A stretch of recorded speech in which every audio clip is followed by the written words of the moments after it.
This time, let's try to answer NAPOLCOM Exam Reviewer. Take quiz. Let's measure our skills in reasoning, particularly in logical reasoning. Number 1. Chris is a responsible man. He takes good care of his family. Taking good care of the family is the responsibility of men. The family is responsible for taking of men. Responsible men take good care of their families. A responsible person has a good family. A good family produces responsible men. So, again, Chris is a responsible man. He takes good care of his family. So, or short, responsible men, letter C, take good care of their families. Try. Check. Assume that all statements are true. Then determine the best conclusion that can be logically made from the given statements. There are fewer juvenile delinquents in communities where the youth participate actively in different civic and religious clubs. Barangay X has a number of youth clubs. Conclusion: community development workers in Barangay X give training in organizing youth clubs. Barangay X has fewer juvenile delinquents than other barangays. Parents in Barangay X exert great efforts to prevent juvenile delinquency. Municipal officials encourage the organization of youth clubs. All young people in Barangay X are members of at least 2 youth clubs. Statements are true. There are fewer juvenile delinquents in communities where the youth participate actively in different social, civic, and religious clubs. So, fewer juvenile delinquents. There are only few juvenile delinquents if the youth participate actively in different social, civic, and religious clubs. So, Barangay X has a number of youth clubs. So, let's just combine Barangay X with the definition of juvenile delinquents. So, I think let's letter B. Barangay X has fewer juvenile delinquents than other barangays.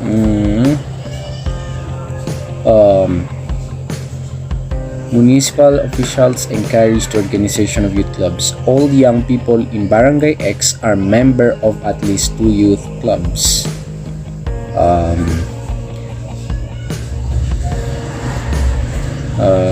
Community development workers in Barangay X give training in organizing youth clubs.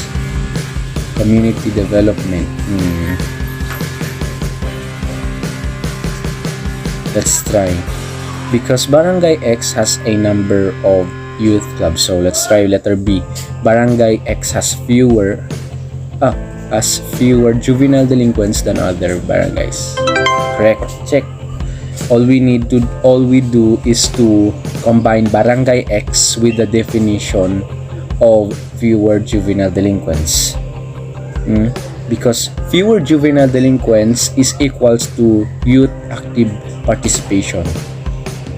Then Barangay X has number of youth clubs. So therefore, Barangay X has fewer juvenile delinquents. Just combine barangay and fewer juvenile delinquents. Next, determine the best assumption that can be logically made from the given statement or passage. Gigi is probably a pianist. Probably. She can really stretch her hands and fingers. Probably. Assumption: only people with big hands and long fingers can be pianists. I think no. Playing the piano gives Gigi stretch her hands and fingers. Stretching helps pianists perform better. A long stretch enables pianists to reach more keys on the piano. Pianists can really stretch their hands and fingers. Because Gigi is probably a pianist. Not letter A. Playing the piano helps Gigi stretch her hands and fingers. Possibly, stretching helps pianists perform better. Probably. A long stretch enables pianists to reach more keys on the piano. Long stretch. Pianists can really stretch their hands and fingers. Best assumption. So, probably a pianist, you can really stretch her hands. So, stretching helps pianists perform better. Let's try letter C. Pianists can really stretch their hands and fingers. Find the correct number that replaces the number that breaks the pattern of the series. Find the correct number that replaces the number that breaks the pattern of the series. 405, 135, 35, 15, and 5. So if we start from 5, that's 10. The difference between 15, and 5, it's 10. While the difference between 35 and 15, it's 20. The difference between 35 and 135 is 100. And here the difference is 300. Find the number that breaks the pattern of the series. I think it's 100.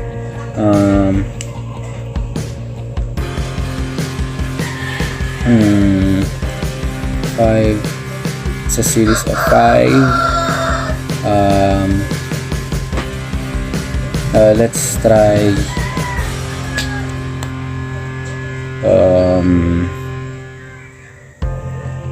correct number that replaces the number that breaks the pattern.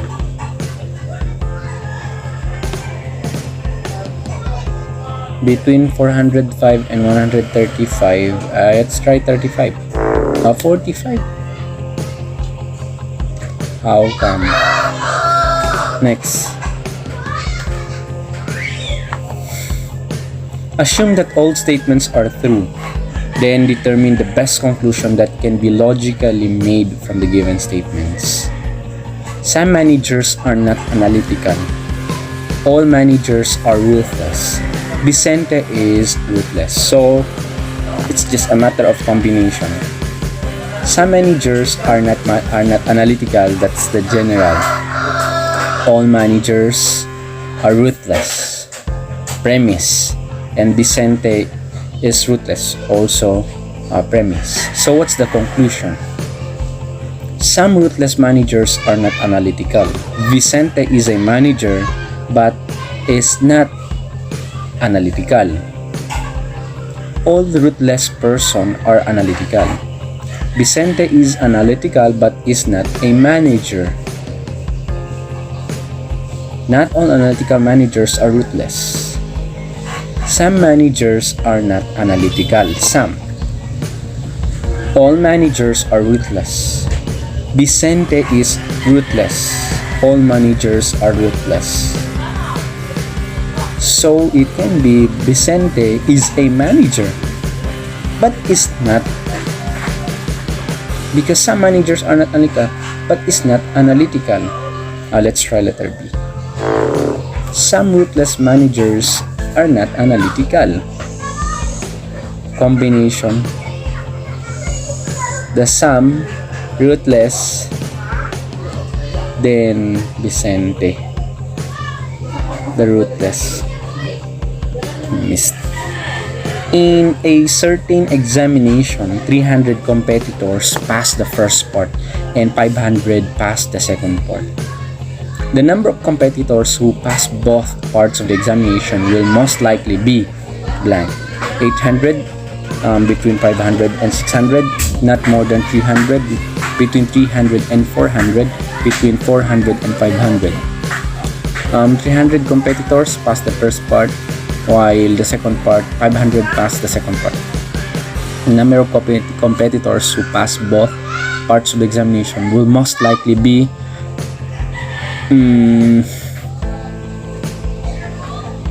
the number of competitors who pass both parts. I think it's between 300, 500. It's 300 competitors. Let's try between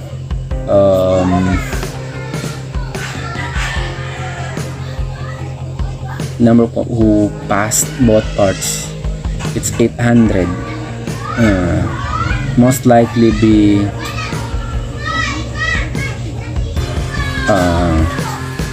let's try it, yeah, 800. Not more than 300. Okay. Anna, Karen, and Nina take turns in getting the midnight shift at Ward 143, such that no one is assigned 2 nights in a row. Very logical. Anna, Karen, and Nina take turns in getting the midnight shift. So there are 3. Anna, Karen, and Nina. 1 ward only, Ward 143. Such that no one is assigned 2 nights in a row. Okay? No one is assigned 2 nights in a row. Anna was assigned 2 nights ago and is assigned again tomorrow evening. 2 nights ago already. If Karen is assigned the night immediately following Anna's duty, who can take 2 nights midnight shift? Only Anna, either Anna or Nina, either Anna or Karen, only Nina. It's very logical, huh? So 2 nights ago,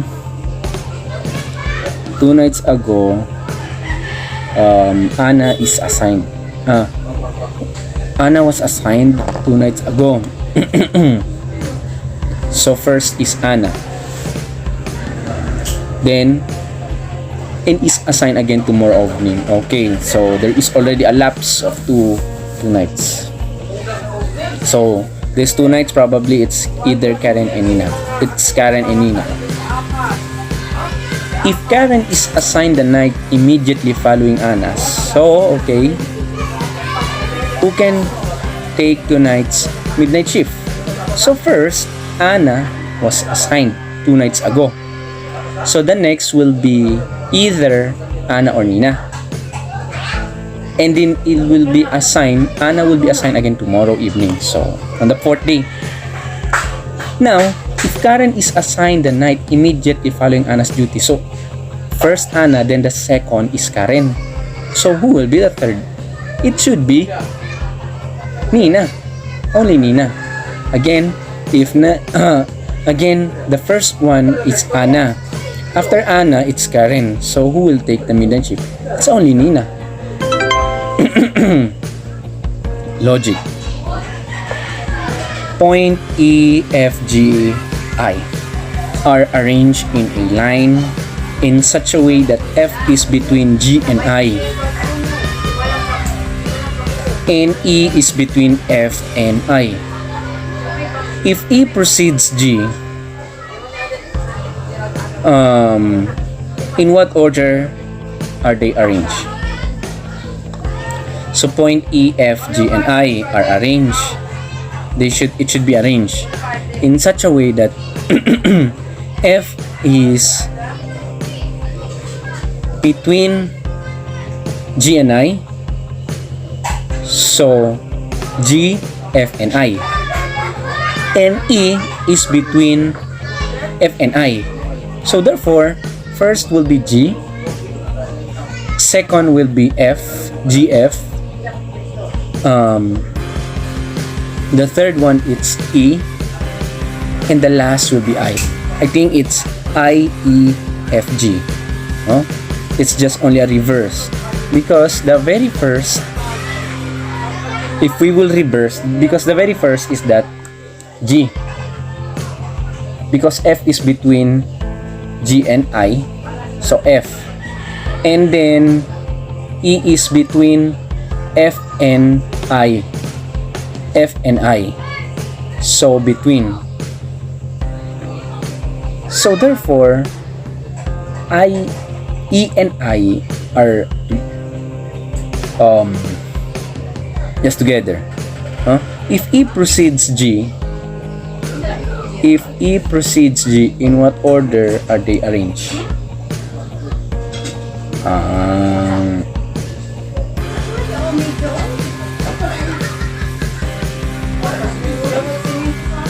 F is between G and I, and E is between F and I. Okay, F and I, so G, F, E, I. If E precedes G, in what order are they arranged? Okay, if G precedes, so it means to say G must be the first, then E. Let's try A. Nice, correct. Oh, look, F is between G and I. Okay, F is between G and I. Then E is between F and I, so in the middle of F and I. Then E precedes G, because after E it's G, so just get the reverse. So therefore IEFG. Number 9. Determine the best assumption that can be logically made from the given statement or passage. In order to improve our admission process and get better students, we have decided to include an interview of the applicants as a criterion. Okay. Assumption.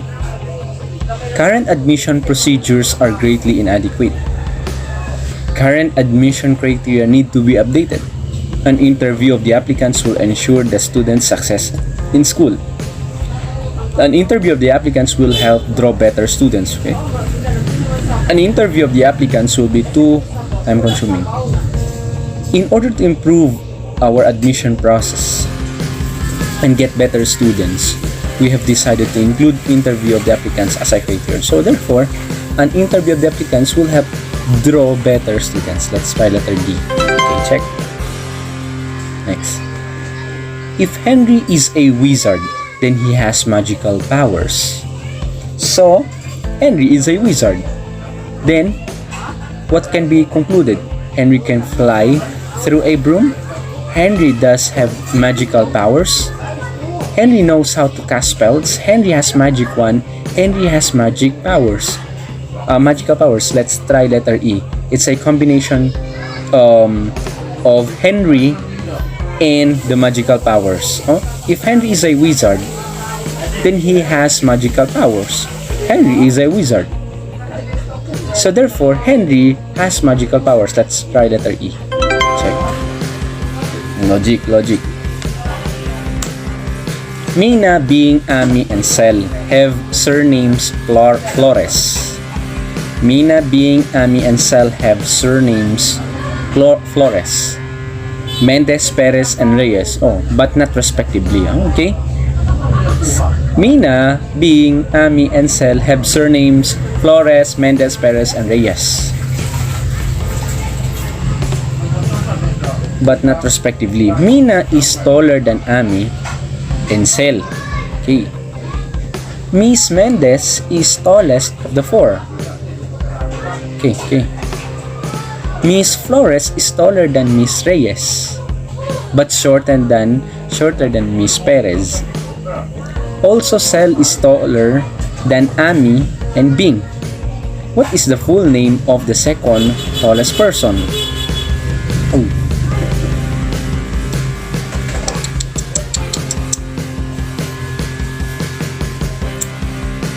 Mina is taller than Ami and Sel. Taller. Miss Mendez is tallest of the four. So it can be Mina is not Mendez. Mina is not Mendez. I think Miss Flores is taller than Miss Reyes. Miss Flores is taller than Miss Reyes, but shorter than Miss Perez. Sel also is taller than Ami and Bing. Okay. So let's arrange them. Who will be the shorter one? Let's classify. If Mina is taller than Ami and Sel,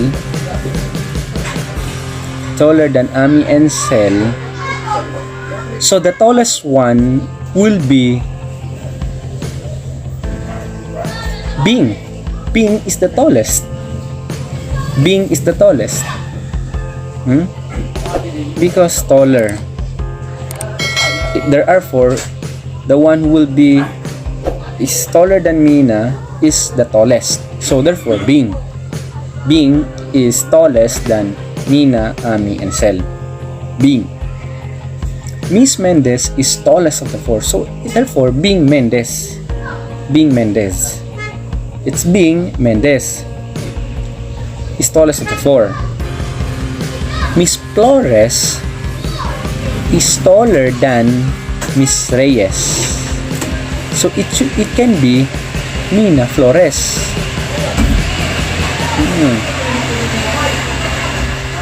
The second tallest. It can be Mina Flores. But there is no, from the option, Mina Perez, Ami Mendez, Sel Perez, Bing Reyes, and Sel Flores. Is taller than Miss Flores is taller than Miss Reyes, but shorter than Miss Perez.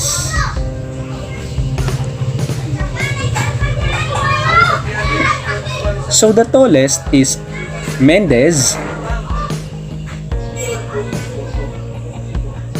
It could be Bing Mendez. The second is that Miss Flores is taller than Miss Reyes. So first is Mendez. The second will be Miss Flores is taller than Miss Reyes. Taller than Miss Reyes, Flores than Reyes. Okay. The tallest is Mendez. Then Flores is taller than Miss Reyes, but shorter than Miss Perez. So she could be Flores is taller than Miss Reyes. Flores is taller than Miss Reyes, but shorter than Miss Perez. So Flores taller than Miss Reyes, but shorter than Miss Perez. So the second tallest is Miss Perez. It should be Mina Perez. Let's try. Also Sel is taller than Ami and Bing. Also Sel is taller than Ami and Bing. So Bing, if Mina is taller, so the surname now is the surname. The very first surname is Mendez. The second tallest is Miss Perez. Miss Perez is the second tallest because if we will look at it, Miss Flores is taller than Miss Reyes but shorter than Miss Perez. So the shortest one is Miss Reyes, then going up, Miss Flores, then going up, it's Miss Perez. Then going, the tallest one, it's Miss Mendez. So Miss Perez is the second tallest. Now is the name. So the surname must be Perez. Mina is taller than Ami and Sel. Okay. Mina is taller than Ami. Ami and Sel is taller than Mina is taller than Ami and Sel. Also, Sel is taller than Ami and Bing. Taller than Amina is taller than, so it should be Mina is taller than Sel. Then Sel is taller than Ami and Bing. So therefore, Sel Perez, letter C. Gotcha. A to H are persons compared according to their age and the speed at which they finish a certain job. A to H are persons compared according to their age and the speed at which they finish a certain job. A is older than B and faster than C. Older than B and faster than C. D is younger than E, older than H, and slower than F. G is older than H, younger than C, slower than H, and faster than F. H is older than A and slower than C. Based on the preceding statement, which of the following? D is the eldest and slowest. G is older than E and slower than A. C is younger than D and faster than H. A is the second oldest and the third fastest. H is older than B and slower than D. If A is older than B and faster than C, okay, it's A. D is younger than E, older than H, and slower than F. We need to write this one. G is older than H, younger than C, slower than H, faster than G. H is older than A and slower than C.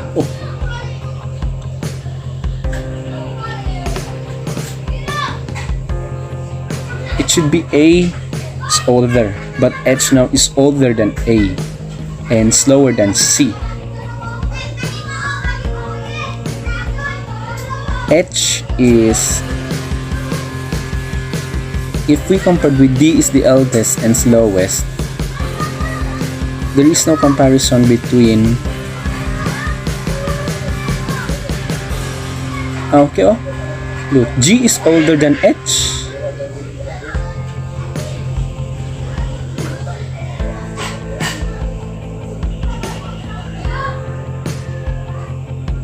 If we will look at here, H is older than A,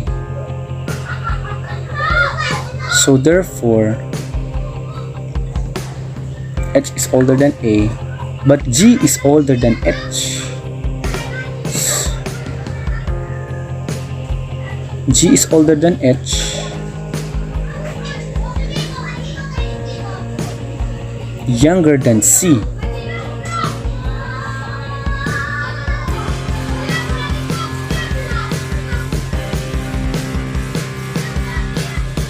So G is older than E.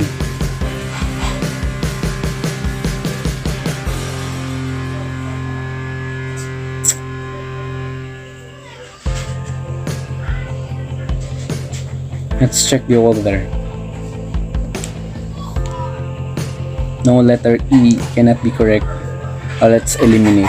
D is the eldest and the slowest.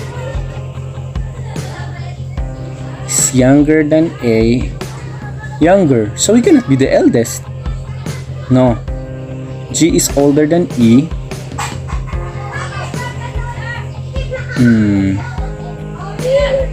G is older than E. There is no older than E and slower than A. G.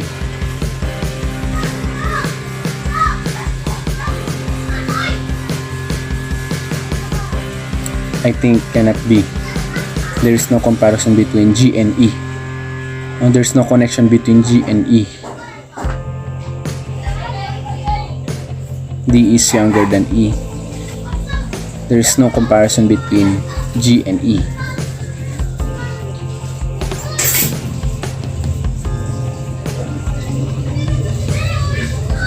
C is younger than C and faster than H. C younger than C.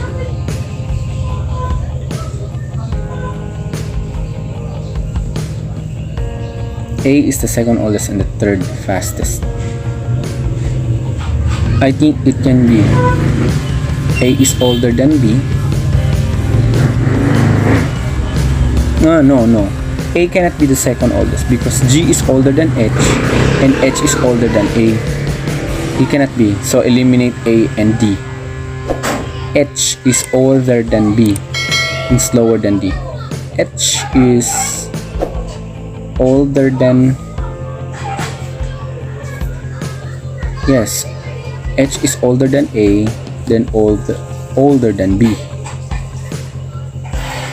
It can be E. Actually, I can. It's between B and E. H is older than B because H is older than A is older than B, then slower than D.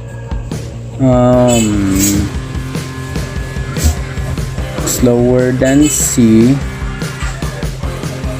faster than C. Let's try E. Okay, C is younger than B and faster than H. Very logic. Assume that all statements are true. Then determine the best conclusion that can be logically made from the given statements. Subscribing to cable TV is a luxury. All luxuries are needless expenditures. Having a cellular phone is not a luxury. Dining in a 5-star hotel is needless expenditure. So conclusion, having cellular phone is a needless expenditure. Subscribing to cable TV is a needless expenditure. Subscribing to cable TV is not a needless expenditure. Dining in a 5-star hotel is not a luxury, and dining in a 5-star luxury is luxury. Combination. Subscribing TV is a luxury. What do you mean by luxury? Needless expenditure. So therefore, subscribing to a TV, subscribing to a cable TV is a needless expenditures. Check. Dining in a 5-star hotel is a luxury. That's a definition. It can be B and E. B and E, fighting between E and E. Assume that all statements are determine the best conclusion that can be. Subscribing to a luxury. So I think it talks about having a cellular phone is not a needless expenditure. It can be A, B, and E. Let's try subscribing cable to EB is a needless expenditure. Correct? Correct. If fishes cannot breathe, they will die. If fishes cannot breathe, they will die. Coral reefs are the only breathing places of fishes. If fishes cannot breathe, they will die. Coral reefs are the only breathing places of fishes. All coral reefs will be destroyed by 20 years from now. So therefore, fishes will be very expensive, probably. Seas and oceans will have higher contact. A coral reefs will form in the deepest sea. Fishes will cease to exist. Now species of fishes will appear. I think letter D. Will cease to exist. Robert is a wizard or a superhero. If Robert is a wizard, then he has magical powers. If Robert is a superhero, then he has magical powers. Then, Robert has a magical powers. Diba? Let's try B. Robert has magical powers. Do not take things complicated. Determine the best assumption that can be logically made from the given statement or passage. The present administration helps poor people acquire basic necessities for living. That is why it helps quarter dwellers like Aling Rossi. The present administration helps poor people acquire basic necessities for living. That is why it helps quarter dwellers like Aling Rossi. Squatter dwellers are considered poor people. Squatter dwellers compete with poor people for the present administration's attention. No. Squatter dwellers pretended to be poor. Aling Rossi asked the present administration to help her. The present administration hates rich people. No. I think the very first is the we can best is letter D. Aling Rossi asked the present administration to help. Let's try. Squatter dwellers are considered poor people.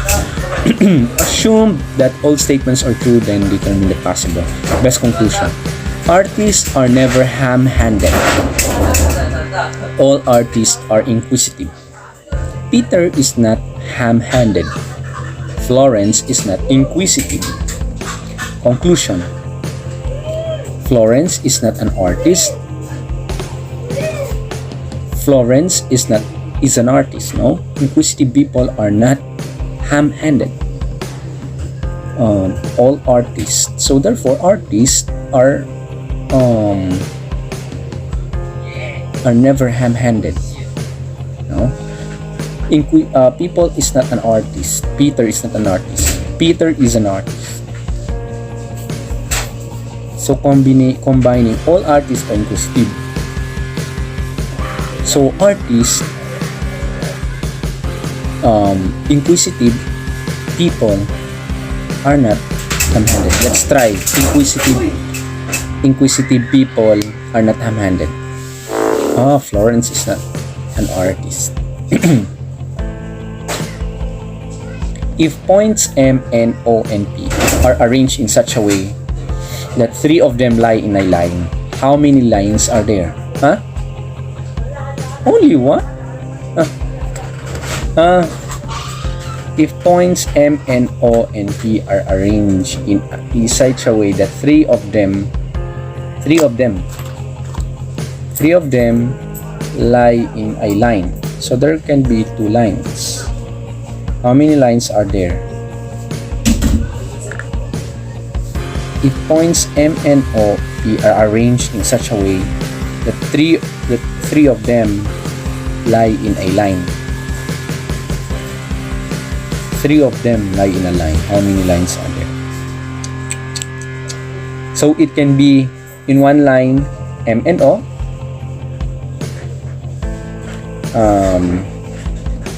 Next will be NOP. Next OPM. Next will be PMN.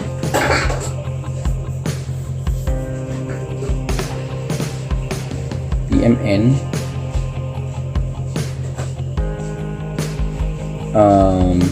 PMN.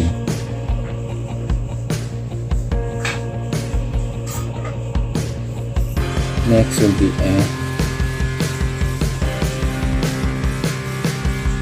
will be MOP. Next, it's NMP. Next, it's NMP. The next will be, let's try 6.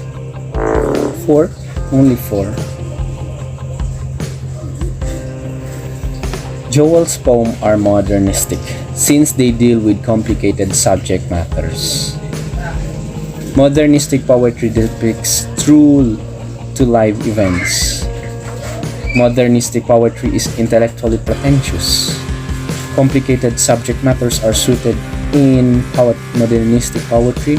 None of these complicated subject matters are intellectually stimulating. Joel poems are modernistic since they deal with complicated subject matters. So poems are with complicated modernistic poem or poetry deals with complicated subject matter. Complicated subject matters are intellectually stimulating. Complicated subject matters are suited in modernistic. Let's try letter C. Complicated subject matters are suited to modernistic poetry. Next. Determine the best assumption that can be logically made from the given statement or passage. If you are smart, then why aren't you rich? All rich people are smart. All smart people are rich, no? Only the smart are rich. Only the rich are smart. To become rich is difficult. If you are smart, then why are you not rich? So, to become rich is difficult. Let's try letter E. Show result. Okay, good. That's 60%. 60 score, that's 60. That is equivalent to 13 divided by 5. It's 12 corrects. Good. You're never a loser till you quit trying.